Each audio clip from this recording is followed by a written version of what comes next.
So, Yuri Pascal fight Alex Pereira for the vacant light heavyweight title later at UFC 295. And when I say later, the event is literally happening in a matter of hours. So, I'm gonna go through the whole card, starting with the prelims and then ending with the main event. We also have Sergey Pavlovich taking on Tom Aspinall for the vacant interim heavyweight championship. Overall, it's a great card. Looks looks like a great card for MSG. We were supposed to get John Jones versus Stipe Miocic, but John Jones tore his pec. So yeah, I guess I'll say who I thought was going to win that fight, Jones versus Stipe. But for now, I'll just go through the whole card, starting with Dennis Bazooka versus Jamal Emmers. I'm going to go with Jamal Emmers in this fight. I think overall Jamal Emmers is a bit more well-rounded. Dennis Bazooka lost to Woodson in his last fight. He did take the fight on a short notice. He didn't look horrible, but it did look like he was getting tired, and also he was struggling against a very tall rangy opponent like Sean Woodson. And he thought he'd bully Sean Woodson because Sean Woodson looks almost alien like. And Jamal Emmers, I mean, he's got a great resume, honestly. 19-7. He's 2-3 in the UFC.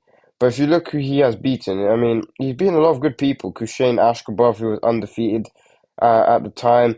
Uh, he beat, he actually beat Corey Sandhagen, which was a great win to have. He took Sandhagen's undefeated record. If you know what Corey Sandhagen has been doing since, you- uh, Corey Sandhagen should arguably be fighting for a title now. He beat Chris Avila, if you don't know, he's part of Nate Diaz's team, and lost to Thiago Moises. Uh, he also beat Alexander Hernandez back in 2013. Hernandez has not looked great lately, though, but I guess he's still quite notable. I'm probably going to take Jamal Emmers. His last fight against Jack Jenkins, he actually looked pretty good in that fight, and you could argue that he won that fight. Jack Jenkins is a great fighter. He lost his last fight via slam, but it was a fluke win, obviously. So, and also, I don't know if Bazooka. I just don't. Overall, he's just like not good everywhere. He's not the best striker, not the best grappler. Like Emmers is actually fairly well rounded, so I'll probably go to Emmers third round. TKO to ground and pound. He'll take him down late and then probably just TKO him late in round three. Next fight, Josh Van versus Kevin Borjas. I'm going with Josh Van this fight properly by a decision. I don't think he finishes Kevin Borjas. Borjas was coming off a Dana White Contender Series win, and I don't watch the Contender Series. I will watch a few highlights here and there about the fight. I did not see his fight, so I don't really know much about Kevin Borjas. Joshua Van, though, Joshua Van, he looked great in his debut against Zalgas Zumagulov, and he also took the fight on short notice. The thing is with Zalgas, he's a very interesting person because he's 1-6 in the UFC, but he's lost to a lot of great opponents, all by split decision. I mean, if you look here, Charles Johnson split decision, Jeff Molina split decision, Manal Cape, he got KO'd. Beat Jerome Rivera, lost to Amir Albazi by decision, lost to Halvin Pava by split decision. You know what I mean? He beat Tagir Olenbekov uh, on the regional scene. So, and most of his losses have been in the UFC and they've been by split decision. But Zalgas, he's a decent striker, decent grappler. He stopped a lot of Zalgas's takedowns, Josh Van, and he even admitted that, saying that he'd only been training grappling 6 months ago. So fair play to him. I mean, he stuffed a few takedowns. I think he's got two submissions on his record, but he's primarily a boxer, stand-up fighter. So I'll go with Josh Van to beat Kevin Borjas by decision. Next fight, Kwang Ho Kang versus John Castaneda. I mean, this is a short notice fight. Actually, no, not really. This fight was actually scheduled for UFC Vegas in I think 83. No, 82. But for some reason, it was pushed a week back for some reason. I don't know why. So, and this is a catch weight of 138 pounds. I'm going with John Castaneda in this fight. Here's why. Because Kwang Ho Kang, He's been in the UFC for a while. He fought has made his debut against Alex Caceres back in 2013, and it was actually a no contest. Uh, he's had a few losses, wins here and there. Lost to Ricardo Ramos, lost to Rani Yaya, beat Christian Quinones in his last fight. But Christian Quinones ain't that good in my opinion, and beat Brandon Davis, I guess. Beat Guido Cantonetti. He's been in the UFC for a while, but who's he really fought? Like. He fought Alex Caceres, Ricardo Ramos, who just lost to Charles Jourdain, Christian Quinones. I mean, I don't know. Castaneda's actually looked very good in his last few fights. Beat Moon Gaffarov, lost to Daniel Santos, beat Miles Johns, beat Eddie Wineland, and lost to Nathaniel Wood. He's lost to two great fights. Woods has looked amazing lately. I don't care what people say about his fight with Mohamed Naimov. That should have been a DQ in my opinion. Lost to Daniel Santos, but Santos is getting finishes left, right, and center. Beat Moon Gaffarov. Gaffarov lost his last fight to Said Nurmagomedov, but still, Moons has a decent record. Beat Miles Johns, who just won his last fight, and Johns has had a lot of wins in the UFC. I think that John Castaneda is way more well-rounded. I obviously, Kwang Hu Kang's probably looking to grapple for sure. So I think Castaneda can probably stop the takedowns and then maybe TKO him by ground and pound in round three. So I'll go with I'll go with John Castaneda round three TKO. Next fight, Jared Gordon, Mark Madsen. I think Mark Madsen's shit, guys. Here's why. Jared Gordon, he beat Paddy Pimblett, but he didn't finish him. Paddy had 1 foot in round one. Now, I know he beat Paddy Pimblett. He beat him three rounds to zero, but he did not look amazing in that fight, Jared Gordon, okay? He was getting countered a few times. It was not a complete domination. Paddy clearly lost, in my opinion, but it wasn't like really one-sided. Paddy had 1 foot, and he still made it competitive. Against Bobby Green, if I'm being honest, Jared Gordon looked great in that fight. I know it lasted one round and it was only 4 minutes long, but in that 4 minutes, Gordon did very good. Okay, he was making Bobby Green come forward, and then Bobby Green was walking onto Jared Gordon's counters. And for those who don't know, Bobby Green, his bread and butter is when people are on the front foot. So then like he's on the back foot, and then he can just counter them when they're coming forward. But he's not great at just picking people off on the front foot, and that's where because his hands are down, and that's where Bobby Green struggles. And Gordon was making him do that, and then Bobby Green had a head clash. He went in for a left hook, and then Gordon was basically out cold by a headbutt. And yeah, he was doing great in that round. So fair play to him. And he was supposed to fight Jim Miller 2 months after that, but then he got pulled out because of he hadn't recovered in time. And then obviously and now he's fighting Mark Madsen. Mark Madsen, I'm not even joking. This guy can't strike to save his life. He can only grapple. I think Jared Gordon's gonna win a fairly boring split unanimous decision victory. I think Madsen's just gonna keep him up against the fence, trying to grapple him. I don't think he's gonna do any damage. Jared Gordon might reverse a few positions. I think Gordon will get taken down once and then just would get back to the feet straight away. And he'd probably maybe he'd try and make a statement, try and finish him in the first round, not in the first round, but like finish him in this fight because Gordon doesn't have a lot of finishes on his track record in the UFC, so he might want to make a statement. Also, he's fighting in New York, which is his hometown. I just think Mark Madsen's terrible. Okay, so I'll go Jared Gordon unanimous decision. Next fight, Nazim Sadikov versus Vyacheslav Borshev. I think Nazim Sadikov is going to win this fight, but I could be very wrong here. Vyacheslav Borshev, I think he's a great, great striker. Okay, very good kickboxer, a lot of power, great boxing. He's got two big highlight reel finishes in his two wins. His last fight against Mahashate, he knocked him out cold with a right hand, and he even got eye poked in that fight. He was essentially a one-eyed fighter, and he put on a striking masterclass in that fight.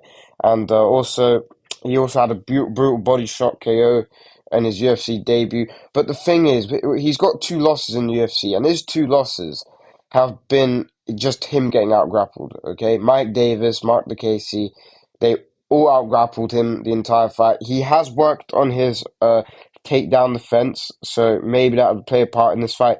If he stuffs a few takedowns, that's trouble for Nazim Sadikov. But here's the thing: Nazim Sadikov, he's primarily a striker as well, and I think Borshev's a better striker. And he did submit Terrence McKinney in his last fight, but in the McKinney fight, he just basically dropped him, and then ground and pound, then just finished him with a rear naked choke. So I don't know if Sadikov's grappling. I don't think he has a strong grappling base to maybe like take Borshev down, but he has been taken down many times, and maybe he's definitely aware of the takedown threat in this fight. So, but I still think Nazim Sadikov would win. He'd probably win a decision by him just constantly taking him down. But I wouldn't be surprised if Borshev just knocks him out like and stuffs a few takedowns. But I'd arguably go for Vyacheslav Borshev.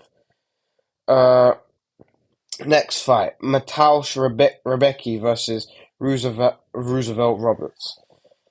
I think Mateusz is it Rebecki or Rebecki? I don't know. Rebecki, I think he'll knock Roosevelt Roberts out in round one. Here's why: because Roosevelt Roberts, I do think he will do okay at the start of the round. You know, he'll be using his length and his reach, bully Mateusz Rebecki. But Rebecki's always been a short fighter in his fights, and against I think it was Luik Rajabov. He literally beat Rajabov up to the point where he couldn't even stand. So, and Rajabov is a lot taller, and also Roberts is taking this fight on literally a few days' notice. So I will take Mateusz Rebecki, maybe leg kick KO, or in round two, or most likely it'll be a round one KO for him. So I'll go to Mateusz Rebecki in round one KO on the feet. Next fight. Tabitha Ricci versus Lupita Godinez. I'm going to go with Lupi Godinez in this fight. I think Lupi Godinez in her last fight against Elise Reed. I know it's Elise Reed and she's not the best fighter by any means, but she looked great in that fight, Lupi Godinez. She looked really good. Displayed a lot of good striking, a lot of good grappling. She was very aggressive in that fight. She was literally storming right at her, unlike in her previous fights. But I think she'll beat Tabitha Ricci by decision. I don't think she finishes her. Like, it's very unlikely Ricci will get a finish in her fights, even though, like, her submission in her last fight, it looks like she's, like, a finish, like, artist, if you know what I mean. But no, most of Lupi's wins are by decision. I'll go, and also Tabitha Ricci, all she can really do is grapple, if you think about it. That's all she can really do. And I'll go with Lupi by decision, 29-28. I think Ricci will probably look to take it down. Lupi might reverse a few takedowns here and there. But I do think she will win this fight. And also, Lupi's last loss, I think, was in 2021, if I'm correct. Let me have a look. It's been a while since she's lost a fight, though. If the screen would load up. There you go. When was her last loss? It was to Angela Hill back last year. So never mind. But if you look here, look who she's beaten lately. Cynthia Calvillo, who was ranked at the time, Emily Ducote, Elise Reed, Loma Luke Bunmi, Selvina Gomez Suarez, Vanessa Demopoulos. Uh, her, her only few losses have been to Angela Hill, Luana Carolina, and Jessica Pena, and she took the Carolina fight on literally a week's notice. So I'll go with Godinez in this fight. I think she's just a bit more well-rounded, and honestly. So then, with that being said, I think we move on to the main. Never mind, we've got this fight: Steve Erceg versus Alessandro Costa. I'm going with Alessandro Costa. Here's why: Steve Erceg, he beat David Dvorak. He didn't look amazing. Okay, people are saying that he looked so dominant in his fight against David Dvorak. But it's at the end of the day, it's David Dvorak, and I mean he's lost three fights in a row. I know Alessandro Costa is taking this fight on very short notice, but if you think about it, that might favor him because Usyk was training for a very wild style of Matt Schnell, and Costa's also a very aggressive person. Like if you look at his fights with Emil Albazi, uh, who else was it? Jimmy Flick. Uh, actually, I want to talk about the Albazi fight. He got KO'd by Albazi on the feet, and if I'm being honest. Amir Albazi does not have hands, in my opinion. Okay, he does not. He's not a great striker, and he's not a great grappler. And I do not rate Amir Albazi at all. And he should have definitely lost that fight to Kai Kara France. And I just went off Amir Albazi there for a second. But anyway, Costa got KO'd. I know he took the Albazi fight on short notice, but and in the Jimmy Flick fight, he was very well rounded in that fight. Had a lot of good low leg kicks, good right hands, good grappling. And Jimmy Flick's not is a very good jiu-jitsu practitioner, and he's beaten a lot and okay people like Cody Durden. Steve Usyk in this fight with David Dvorak, it was slow paced, honestly. Like he dropped Dvorak in round two, and then they just decided to grapple in the later rounds. And then what else? I mean, yeah, it was just very simple. He definitely won, arguably 3 rounds to zero or 2 rounds to one. But it wasn't completely dominant by him, if you know what I mean. He didn't look amazing. And Acosta, I think his explosiveness and his aggressiveness will definitely win in this fight. So I'll go with Costa. Round two KO, he'd probably drop him and then finish him with ground and pound. So I'll go with Alessandro Costa. Round two TKO. Pat Sabatini versus Diego Lopez going on to the main card. I think Diego Lopez is going to knock out Pat Sabatini. Here's why. I know this is a literal battle of godly jiu-jitsu practitioners, but I think Lopez. I think if I'm Lopez, I'd keep the fight on the feet, okay? Because he's got great jiu-jitsu, but he's not got like the best grappling base, if you know what I mean. He doesn't take his opponents down and like try and submit him right off the back. Lopez is very dangerous off his back. I think Pat Sabatini, right off the bat, is probably going to look to get him in a clinch. But I think he might walk onto a counter from Diego Lopez because his fight against Movsar Evloev, he looked great in that fight. He lost 2 rounds to one, but he showed he was very dangerous off his back. And even his fight with Gavin Tucker, like he got groin shredded. He got kicked very hard in the groin, and then he got taken down, and then he just submitted him with an armbar. I think Lopez has a lot more ways to win than Sabatini. If anything, Sabatini he can't strike. When was the last time I've seen Pat Sabatini land a strike? It's been a while. So, yeah, maybe Sabatini's definitely going to be a lot more aggressive with the grappling, but Lopez is always there to have submissions whenever he decides to use them. And with that being said, I think Sabatini's going to be a bit reckless looking for the clinch, and I do think he's going to walk onto a counter by Diego Lopez, and I do think Lopez will probably drop him and then finish him to ground and pound. So I'll go Diego Lopez round one KO, honestly. Next fight, Matt Favola Benoit Saint Denis. This is a really hard fight to call because uh, I know everyone's going with Benoit Saint Denis, but I think Matt Favola's really underrated and he's an underdog, and I'm taking him. Uh, I think Matt Favola is going to win this fight. Benoit Saint Denis in his fight with Thiago Moises, he beat Moises, but Moises he's never looked great on the feet. He's never had great striking, Moises, and even in that fight, he was walking onto a lot of counters by Moises. And I wasn't really impressed. Like like when he was teeing off on him against the fence, his chin was wide open, and Moises, he's literally got no power at all. Now the Moises win, don't get me wrong, it was a great win. He Moises has been in the UFC for a long time, but Matt Favola in his fight with Drew Dober, Matt Favola, he's got crazy knockout power. He's got good wrestling. He's actually a very decent wrestler, and he does use his wrestling very effectively whenever he needs to. I don't think he's going to wrestle in this fight. I think he needs to stay away from the grappling as much as possible because that's what um, Benoit Saint-Denis needs to do.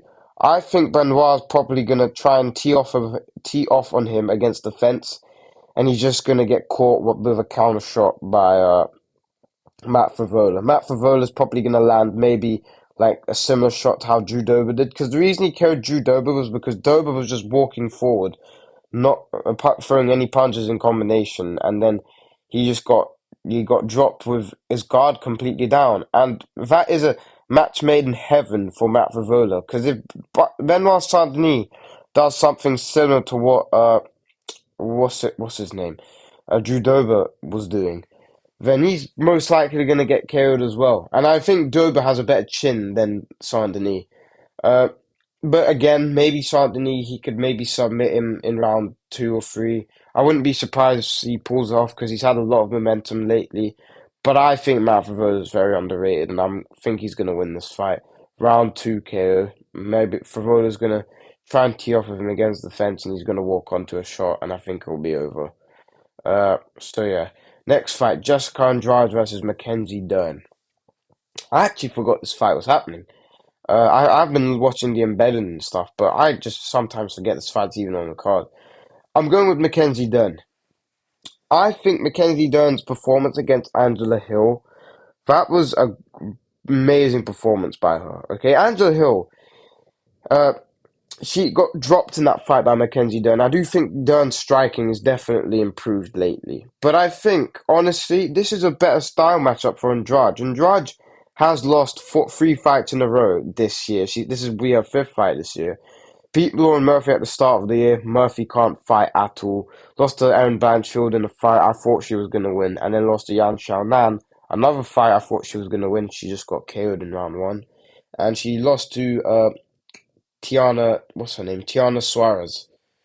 So, but they're all great fighters. I don't know what's going on with Jessica Andrade and why she's fighting so much. It's probably for the money, but I do think that Mackenzie Dern, with mixing in her grappling and her striking in this fight, because when I was looking at the weigh-ins, they're not really that far apart in height. It's usually Jessica Andrade that's like 8 inches shorter than most of the women's fighters, but they're not really that far apart. And usually when Andrade is fighting someone who's literally just an inch taller or 2 inches taller than her, she does a lot better. So if Andrade does connect on Dern, which she probably could, and I do think Andrade is scrambling ability will be a bit more like a better in this fight because of what has happened in her last 3 fights. Uh, maybe she could KO Mackenzie Dern. Andrade's got a lot of knockout power, but I just don't think she. I mean, I don't know, man. She's taken way too many fights this year, and maybe like the amount of damage, the amount of training camps she's had, that could maybe play a part in this fight. Dern, she took some time off from the Angela Hill fight. I mean, she fought her back in I think it was May. Yeah, it was May. And but look what Angela Hill did lately to Denise Gomez.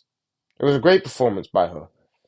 So I'll go with Mackenzie Dern decision. She'll probably look to out grapple Andrade in this fight, but you don't see Dern go for a lot of takedowns. But when they are able to, when they are available, Dern will always go for some. So I'll go with Dern unanimous decision win.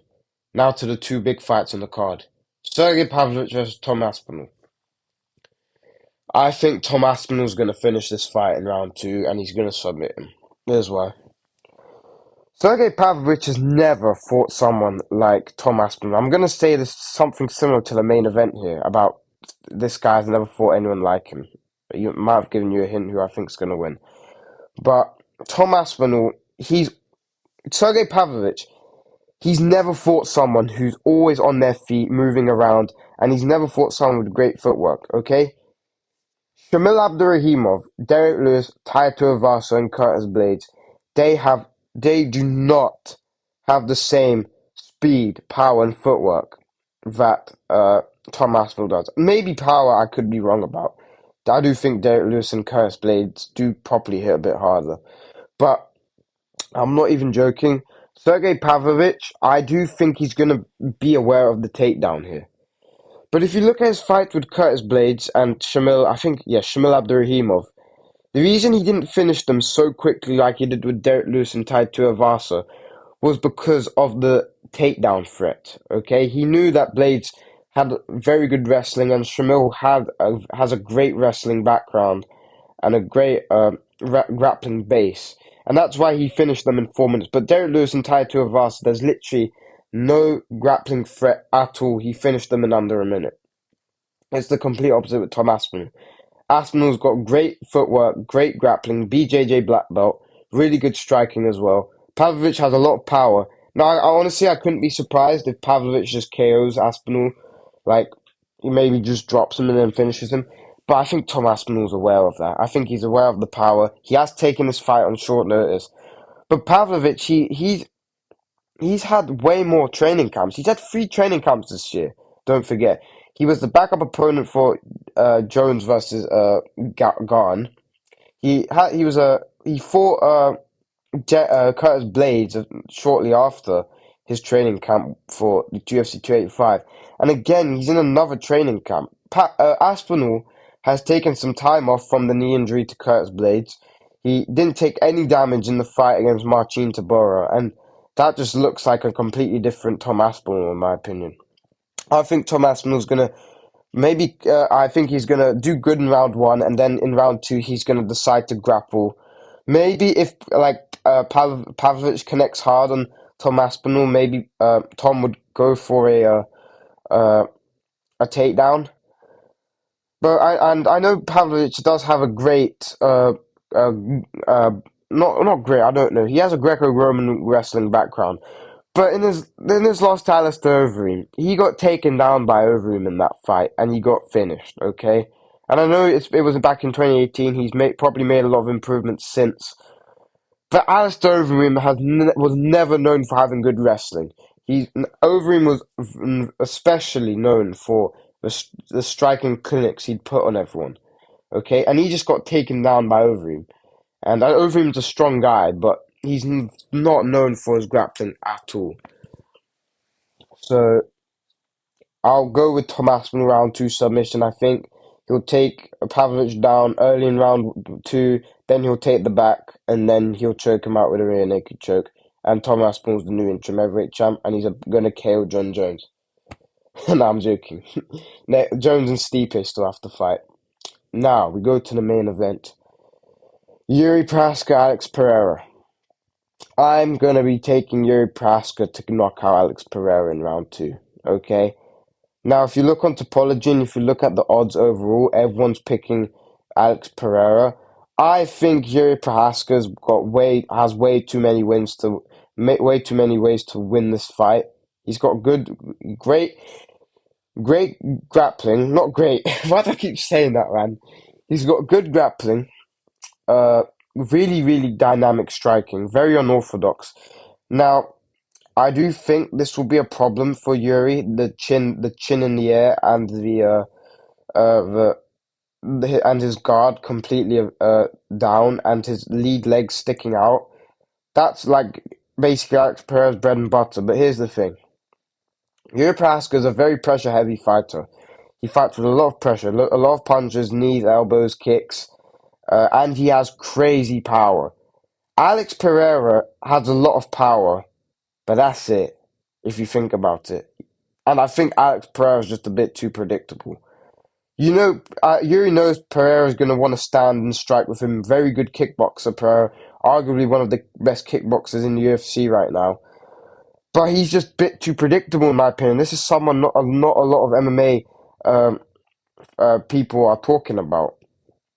Uh, I think Alex Pereira is just a bit too predictable, in my opinion. I think it's obvious he's going to look to want to kick the lead leg of Yuri, and he wants to stand and strike with him.